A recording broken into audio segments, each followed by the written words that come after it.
Ah, yes, the beautiful nation's capital and the mayor of that fine city, our fine city, is here this morning. Hello, Mayor Watson. How are Good you? morning. Good. How are you? Congratulations on official 2 years in office. That's right. Yeah, thank you. You're one of the few mayors in Eastern Canada who's managed to I won't even go down there. Sad but true. Yes, it is sad, but true. Listen, first off, the budget passes yesterday. Unanimous. Yeah, it was a very good effort. I think there was lots of great public input. The council worked well together. Our staff did a very good job, and we brought the lowest tax increase in 6 years. Yes. Which is 2.09%, which you may recall during the election I said I wanted to keep the tax rate at or below 2.5. So it's the third year in a row we've brought it below 2.5. Right. And some have said, well, why don't you cut more and slash more, and we got to provide services. We're a growing city. There was a move to eliminate some jobs at City Hall, and now you're saying you don't want to do that at all. Well, what I don't want to do... Is that at a cost of the taxpayer? No, I think that the reality is, Kurt, is that we're a labor-intense organization. You can't replace a lifeguard or a snowplow operator or a public health nurse or a police officer with a computer. You got to hire these people to do it. And my view is that we don't have to go and slash and burn and send out all sorts of pink slips that cause lots of grief for severance payments. Right. We're the first council in years that's actually reduced the size of the public service. Yes. This year by 139 FTEs, full-time equivalents. Mostly through attrition? All through attrition and retirement. And we, for instance, give you an example, about 400 employees a year leave the City of Ottawa. So there's lots of flexibility for us if we're downsizing to do it through attrition as opposed to going what's a harsher way, both for the employees and also the taxpayers, because you have to pay severance by law. The reason I ask that is because, people are looking at no matter how small it is, it's still a tax increase.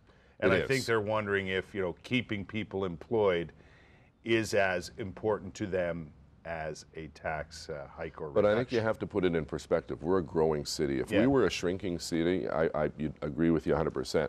But we're going to be, for instance, opening a new rec center in Canada this year. Yes. A new one in Barhaven next year. Yes. You can't open these new facilities and not staff them. No. What's the point? So we have to balance the growth with finding efficiencies, and that's exactly what we've done. So we saw the full-time equivalent count go down by 139.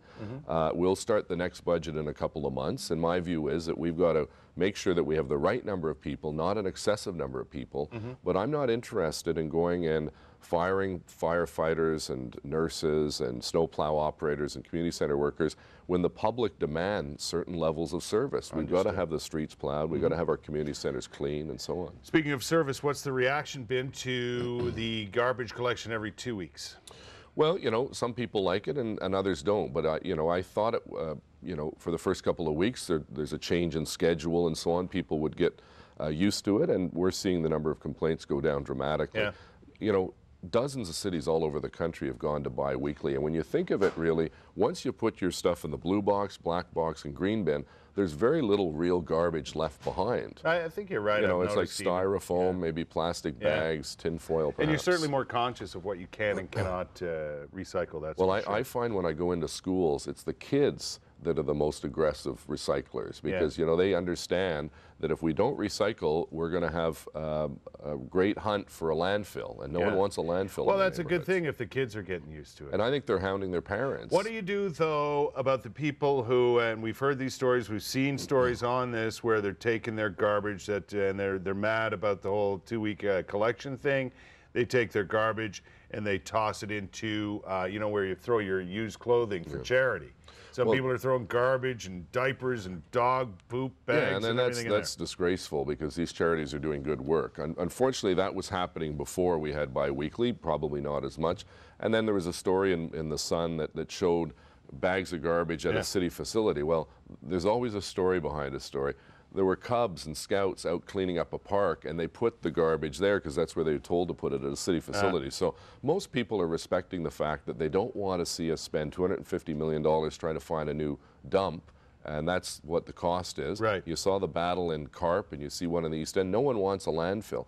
How do you avoid buying or finding a new landfill? You extend the life of the existing one. And how do you do that? You recycle more. And your taxes are going down by about $11, we're saving $10 million in garbage, and that goes directly to the taxpayers. I don't mind it personally. What about the ball team? What's the latest on that? I saw there's a story in the paper today. Yeah, we're still in negotiations with the successful bidder. They've asked for more time. These things are more complicated than I think anyone really realized, because it's like a Rubik's Cube. You move one team and then it has an impact on another, and they're host teams and sponsoring teams. I'm still optimistic. We're going to have some good news in the new year. 2014? Still in 2014. We're still on target. We were hoping to have everything signed, sealed, and delivered next month, but it's probably going to be early in February. A couple of quick things. By the way, I was in Toronto at Grey Cup festivities on the weekend. I didn't see you there. Yeah, I was there. Were you there for the Ottawa rally? I tried to get there. I didn't get there. They wouldn't let you in? No ID? I had an invitation, actually. I did. And I understand that went really well. Russ Jackson was there, Tony Gabriel, Jeff Hunt. Were you there? Great. I was there, yeah. I didn't get there. Yeah. But anyway, I also wanted to mention, real quick, the Snow Go program. I know that's a favorite of yours. It is. This is for people on fixed incomes or have disabilities. It's a way of helping those people, mostly seniors, that can get their snow plowing done on their driveway or their sidewalk at 50% off through a grant from the city. Call 311 and they'll let you know if you're eligible and sign you up. It's a program that goes very quickly and it helps a lot of people. And that's one of the ways your dollars are spent. We've got to help these people who are the most vulnerable in our society, and that's what we're all about at the budget, and about making sure we're balanced in terms of our being fiscally responsible on the one hand, but caring as a society on the other. That's all the time we have, but thank you for coming in to see us. Yeah, thanks, Greg. Congratulations nice to see again on your 2 years. What did you think of the Grey Cup, by the way?